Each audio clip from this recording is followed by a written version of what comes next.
Hi. കാതലിക്ക് മര്യാദ എന്ന സിനിമയാണ് ഞാൻ ആദ്യമായി കാണുന്നതെങ്കിലും തുള്ളാത മനവും തുള്ളും എന്ന ചിത്രത്തിലൂടെ എൻ്റെ ആരാധകനായ നടനാണ് വിജയ്. അതെ, ഇപ്പോൾ തമിഴ്നാട് മുഖ്യമന്ത്രി ആയിരിക്കുന്ന CM വിജയ്. എന്താ വിജയെ പറ്റി പറയുകയാണെങ്കിൽ ഒത്തിരിയുണ്ട്. കുട്ടിക്കാലം മുതലേ ഞാനൊരു വിജയ് ആരാധികയാണ്. അത് തുള്ളാത മനവും തുള്ളും എന്ന ചിത്രത്തിലൂടെ തന്നെയാണ് ഏറ്റവും അധികം ആയിട്ട് ഞാൻ ആ സിനിമ കണ്ടപ്പോൾ ഞാനും എൻ്റെ ഫ്രണ്ട്സായിട്ടൊക്കെയാണ് കണ്ടത്. കുട്ടിക്കാലത്തെ കേട്ടോ. അപ്പോൾ അവരൊക്കെ ഇരുന്ന് ആ പടം കണ്ടപ്പോൾ ഞങ്ങളൊക്കെ ഒത്തിരി കരഞ്ഞിട്ടുണ്ട് കേട്ടോ ആ സിനിമ കണ്ടിട്ട്. അങ്ങനെ വിജയോട് ഓരോ പടം ഇറങ്ങുമ്പോഴും അല്ലെങ്കിൽ ഓരോ പടം കാണുമ്പോഴും ആ ഇഷ്ടം കൂടിയിട്ടേ ഉള്ളൂ, ഒരിക്കലും കുറഞ്ഞിട്ടില്ല. പാട്ടുകളായിക്കോട്ടെ, ഡാൻസുകളായിക്കോട്ടെ, ഫൈറ്റ് ആയിക്കോട്ടെ, സ്മൈലായിക്കോട്ടെ, ക്യൂട്ട്നെസ് ആയിക്കോട്ടെ, എല്ലാം ഇഷ്ടമാണ്. എന്നുവെച്ചാൽ ഒന്നും ഇഷ്ടമില്ല എന്ന് പറയാനായിട്ട് ഒന്നുമില്ല, എന്ത് ചെയ്താലും ഇഷ്ടമാണ്. അന്നൊക്കെ ചാനലുകളിൽ വിജയ് പാട്ടുകൾ മാത്രമേ വയ്ക്കാറുള്ളൂ. ഈ ഒരു ചാനലിൽ വിജയ്യുടെ സോങ് തീർന്നു പോവുകയാണെങ്കിൽ അടുത്ത ചാനലിൽ റിമോട്ടൊക്കെ അടിച്ചടിച്ചടിച്ചടിച്ചടിച്ചടിച്ചായിരിക്കും അടുത്ത ചാനലിൽ ഏതിലാണ് വിജയ് പാട്ട് നടക്കുന്നത്. അല്ലെങ്കിൽ അത് തീർന്നു കഴിഞ്ഞ് ഇനി അടുത്തും അതുപോലെ അടിയാണ്, റിമോട്ട് എടുത്ത് വെച്ച് അയ്യോ അടുത്ത ചാനൽ കണ്ടുപിടിക്കാൻ വേണ്ടി ഏതിലാണ് വിജയ് പാട്ട് നടക്കുന്നതെന്ന്. അങ്ങനെ ഒരു ഒരു ഭ്രാന്തമായിട്ടുള്ള ഒരു ആരാധന എന്ന് വേണമെങ്കിൽ പറയാം. ഞങ്ങളുടെ ഫാമിലിയിൽ എല്ലാവർക്കും വിജയ് ഇഷ്ടമാണ്. കാരണം ഏറ്റവും കൂടുതൽ അന്യഭാഷാ ചിത്രങ്ങൾ എന്ന് പറയുന്നത് വിജയുടെ സിനിമകളാണ് ഞങ്ങളുടെ ഫാമിലിയിൽ ഏറ്റവും കൂടുതൽ കണ്ടിട്ടുള്ളത്. അമ്മ പണ്ടൊക്കെ എൻ്റെ അടുത്ത് പറയും, ഓ അവളുണ്ട്, അവളുടെ ഒരു വിജയും ഉണ്ട്, വേറെ ഒരു നടനും ഇല്ലാത്ത പോലെ. കാരണം ഞാൻ എപ്പോഴും പറയും, വിജയുടെ പാട്ടിട്ടിട്ട് ഡാൻസ് ചെയ്യുമ്പോൾ ഓ ഇതുപോലെ ആരെങ്കിലും കളിക്കൂ, ഇതുപോലെ ആരെങ്കിലും ഡാൻസ് ചെയ്യുമോ, ഇതുപോലെ ഫൈറ്റ് ചെയ്യുമോ എന്നൊക്കെ ഞാൻ ഇങ്ങനെ അമ്മയായിട്ട് ഇങ്ങനെ ഇളക്കുന്ന തരത്തിലാണ് ഞാൻ ഈ ഓരോ ചോദ്യവും ചോദിക്കുന്നത് കേട്ടോ. അപ്പോൾ ഞങ്ങളുടെ ഫാമിലിക്ക് എൻ്റെ അനിയത്തി അല്ലെങ്കിൽ എല്ലാവർക്കും വിജയ് ഇഷ്ടമാണ്, വിജയ് ആരാധകന്മാർ തന്നെയാണ്. അപ്പോൾ വിജയുടെ ഒരു സിനിമകളാണ് ഞങ്ങൾ ആദ്യമായിട്ട് തമിഴ് കാണുന്ന സമയത്ത് ആദ്യമായിട്ടൊക്കെ വിജയുടെ സിനിമകളാണ് കൂടുതൽ കണ്ടുകൊണ്ടിരുന്നത്. പിന്നെയാണ് എല്ലാ സിനിമകളും നമ്മൾ കാണുന്നത്. അങ്ങനെ വിജയോടുള്ള ഒരു ആരാധന ഓരോ ദിവസവും കൂടി വരുന്നു. റൊമാൻറ്റിക് സിനിമകളിലാണ് ആദ്യമൊക്കെ നായകനാകുന്നത്. ഷാജഹാൻ, ഖുഷി, പ്രിയമാനവളെ, മിൻസാരക്കണ്ണ, അങ്ങനെ ഒത്തിരി സിനിമകളുണ്ട്. എല്ലാം റൊമാൻറ്റിക് സിനിമകളാണ്. റൊമാൻറ്റിക് സിനിമകളും എല്ലാം സൂപ്പർ തന്നെയാണ്. ഈ അഥവാ ഫ്ലോപ്പായ പടങ്ങൾ പോലും ഞങ്ങൾ വിജയ് ഫാൻസുകാർ പറയും എനിക്കിഷ്ടപ്പെട്ടു.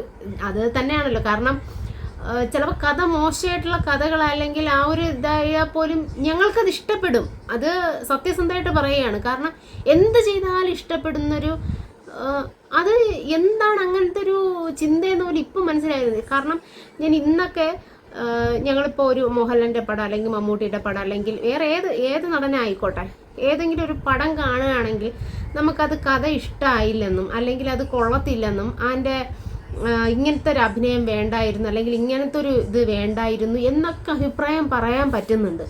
പക്ഷെ അന്നത്തെ കാലത്ത് അതൊന്നും ചിന്തിക്കുക പോലും ചെയ്തിട്ടില്ല. കാരണം എന്ത് ചെയ്താലും സൂപ്പറാണ് വിജയ്. എന്ത് ചെയ്താലും വിജയ് ഡാൻസ് കളിച്ചാൽ സൂപ്പറാണ്. ആ പാട്ട് മറ്റുള്ളവർക്ക് ഇഷ്ടപ്പെട്ടില്ലെങ്കിൽ പോലും വിജയ് ഫാൻസുകാർക്ക് ഇഷ്ടപ്പെടും. അത് എന്ത് കഥയാണെന്നോ എന്ത് പാട്ടാണെന്നോ എന്ത് ഫൈറ്റാണെന്നോ അതിൻ്റെ ഒരു ലോജിക്ക് പോലും ഞങ്ങൾ നോക്കില്ല. കാരണം ഇപ്പോഴൊക്കെ ഓരോരുത്തർ കളിയാക്കുന്നത് കാണുമ്പോൾ വിജയ് പറന്നു പോകുന്നു, തുള്ളിച്ചാടി പോകുന്നു, അങ്ങനെ പോകുന്നു, ഇങ്ങനെ പോകുന്നു എന്നൊക്കെ കാണുമ്പോൾ ഇപ്പോൾ കാണുമ്പോൾ ചിരി വരും ചിലപ്പോൾ അങ്ങനത്തെ ഒരു സീനുകളൊക്കെ കാണുമ്പോൾ. പക്ഷേ അന്നൊക്കെ ഞങ്ങൾ അതൊക്കെ ആരാധനയോടിങ്ങനെ കണ്ടിരുന്നൊരു സിനിമകളും ഒക്കെയാണ്. അപ്പോൾ അതിനൊക്കെ എന്താ പറയേണ്ടതെന്ന് തന്നെ അറിയില്ല. കാരണം അതൊക്കെ ആരാധന മൂത്തിട്ടായിരിക്കാം അങ്ങനെ ഒരു വേറൊരു ചിന്ത പോലും വന്നിട്ടില്ല. അപ്പോൾ ഓരോ സിനിമയും കാണുമ്പോഴത്തേക്കും ആ ഒരു ആരാധന കൂടിയിട്ടേ ഉള്ളൂ, കുറഞ്ഞിട്ടില്ല. ഗില്ലി വന്നതോടെ വേറൊരു തലത്തിലേക്ക് ഈ വിജയെ കൊണ്ടുപോയി. അപ്പോൾ ഗില്ലിയൊക്കെ റീമേക്ക് സിനിമകളാണല്ലോ, എല്ലാവർക്കും അറിയാവുന്നതാണ്. അപ്പോൾ റീമേക്ക് സിനിമകളായിരുന്നാൽ പോലും അവിടെ ആ സിനിമ നേടിയതിനേക്കാളും എന്തുമാത്രം കളക്ഷനാണ് വിജയ് ഈ സിനിമയ്ക്ക് നേടിയിട്ടുള്ളത്. അപ്പോൾ ആ ഒരു ലെവലിൽ നിന്ന് വീണ്ടും ഹൈ ലെവൽ തന്നെയായിരുന്നു. പക്ഷെ എന്നാലും പിന്നെയും ഒരു മേളിലേക്ക് വിജയ് എന്ന നടനെ വീണ്ടും മേളിലേക്ക് കൊണ്ടുപോയൊരു ചിത്രം കൂടിയായിരുന്നു ഗില്ലി. ഗില്ലി ആയിക്കോട്ടെ, പോക്കിരി ആയിക്കോട്ടെ, ശിവകാശി ആയിക്കോട്ടെ, ഇതൊക്കെ എത്ര തവണ കണ്ടിട്ടുണ്ടെന്ന് തന്നെ ഒരു ബോധമില്ല. കാരണം അതിൻ്റെ ഡയലോഗുകൾ വരെ ഇപ്പോഴും കാണാപ്പാടാണ്.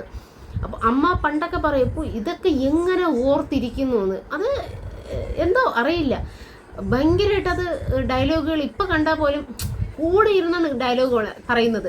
ഗില്ലി കാണുമ്പോൾ ആയിരുന്നാൽ പോലും ഞാൻ എവിടെ നിന്നിരുന്നാലും വിജയുടെ സിനിമയുടെ BGM എന്തെങ്കിലും കേട്ടാൽ മതി, ഞാൻ സിനിമ കൃത്യമായിട്ട് പറയും. അപ്പോൾ അമ്മ പറയും, അയ്യോ ഇതുപോലൊരു വിജയഭ്രാന്തി പിടിച്ച പെണ്ണ് വേറെ ഇല്ല. ഉണ്ട്, നമ്മുടെ കുടുംബത്തിൽ തന്നെ ഇഷ്ടം പോലെ പേരുണ്ട് കേട്ടോ. അപ്പോൾ ആ ഒരു ആരാധനയാണ് ഏത് സിനിമ ഇറങ്ങിയാലും ചെന്ന് കാണുകയും അല്ലെങ്കിൽ കാണും എന്ന രീതിക്ക് തന്നെയാണ്. ഏത് സിനിമ ഇറങ്ങിയാലും ചെന്ന് കാണും. അപ്പോൾ ലാസ്റ്റ് ഗോട്ട് ഇറങ്ങിയപ്പോഴും കണ്ടു. അതിനുശേഷമല്ല, അതിന് മുൻപേ ഇലക്ഷനും ഇതൊക്കെ വരുന്നു എന്ന വാർത്ത പറഞ്ഞു. പക്ഷെ ആദ്യമൊക്കെ സിനിമ അവസാനിപ്പിക്കുന്നു എന്ന് പറഞ്ഞപ്പോൾ ഭയങ്കര അധികം വിഷമം തോന്നി കേട്ടോ. കാരണം സിനിമയിൽ അഭിനയിക്കില്ല, അയ്യോ. അപ്പോൾ ഭയങ്കര അധികം വിഷമിച്ചു. എൻ്റെ അനിയത്തിയൊക്കെ ഭയങ്കര കരച്ചിലായിരുന്നു. അന്നത്തെ ദിവസം ആഹാരം പോലും കഴിക്കാതെയാണ്, ഭയങ്കര കരച്ചിലായിരുന്നു. അപ്പോൾ ഭയങ്കര അധികം വേദന ഉണ്ടായിരുന്നു. സിനിമയിൽ അഭിനയിക്കില്ലല്ലോ, ഇത്രയധികം നല്ലൊരു പൊസിഷനിൽ നിന്നിട്ട് പെട്ടെന്ന് സിനിമ വിടുന്നു എന്ന് പറഞ്ഞപ്പോൾ വളരെയധികം വേദന ഉണ്ടായിരുന്നു. അപ്പോൾ എന്താണെന്ന് വെച്ചാൽ ഞാൻ ആ സമയത്ത് അയ്യോ എന്തായാലും വിജയ് അഭിനയിക്കാൻ വരണം, എന്തായാലും ഇലക്ഷന് തോറ്റെങ്കിലും മതിയായിരുന്നു എന്നൊരു ചിന്ത എനിക്ക് വന്നിരുന്നു കേട്ടോ. അപ്പോൾ ആ ഒരു ആരാധന ഉണ്ടായിരിക്കാം കേട്ടോ, ആ ഉള്ളിൻ്റെ ഉള്ളിൽ ആ ഒരു ചിന്ത ഉണ്ട്.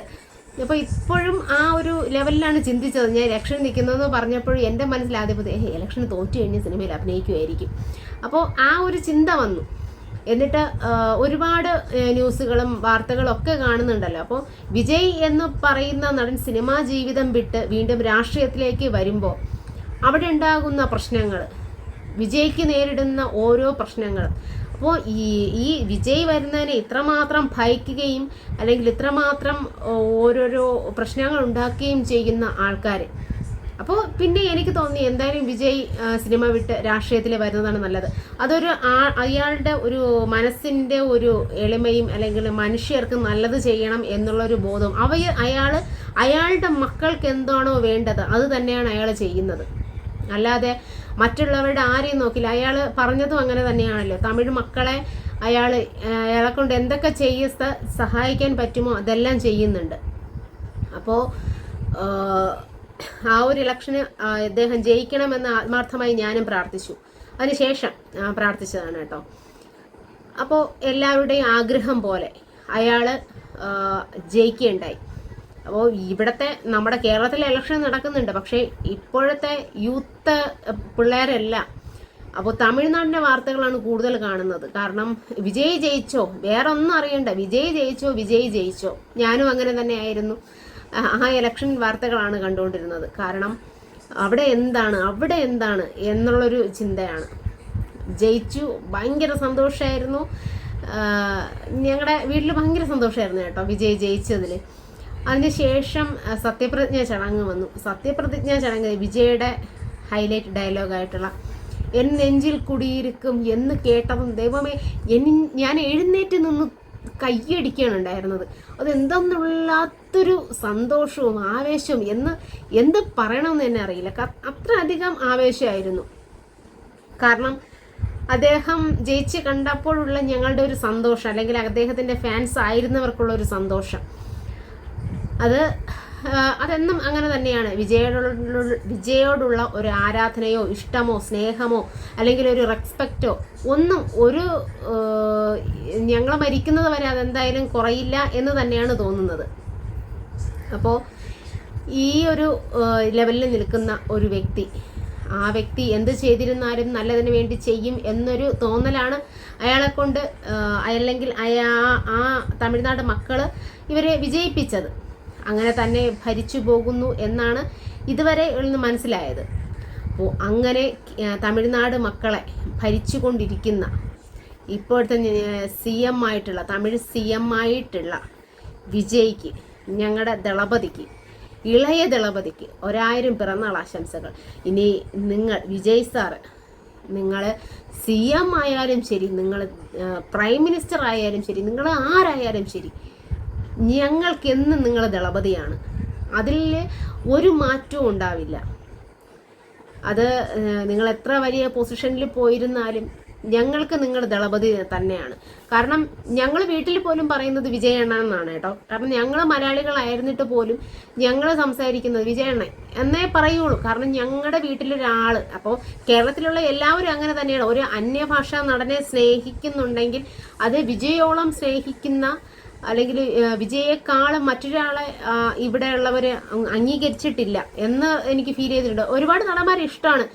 സൂര്യ ഇഷ്ടമാണ്, ജയൻ രവിയെ ഇഷ്ടമാണ്, ധനുഷിനെ ഇഷ്ടമാണ്, എല്ലാ അന്യഭാഷാ നടന്മാരെയും ഇവിടെയുള്ളവർക്ക് ഇഷ്ടമാണ്, കേരളത്തിലുള്ള എല്ലാവർക്കും ഇഷ്ടമാണ്. പക്ഷേ വിജയോളം ഒരു ഇഷ്ടം ഉണ്ടാക്കിയെടുത്തോ എന്ന് ചോദിച്ചാൽ ഇല്ല.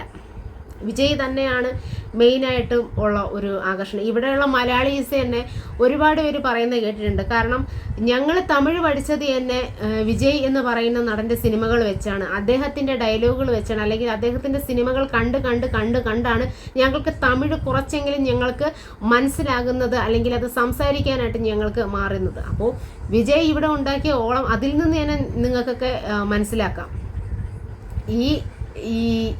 ഈ തലമുറ അല്ലെങ്കിൽ 90s കിഡ്സ് ഏറ്റവും കൂടുതൽ ആരാധിക്കുന്ന അന്യഭാഷാ നടന്മാരിലെ ഒരു മെയിനായിട്ടുള്ള ആൾ വിജയ് തന്നെയാണ്. അപ്പോൾ അദ്ദേഹത്തിൻ്റെ ഇനിയും പ്രവർത്തനങ്ങൾ നല്ല രീതിയിൽ തുടർന്നുകൊണ്ടിരിക്കട്ടെ. ഇനിയും നല്ല കാര്യങ്ങൾ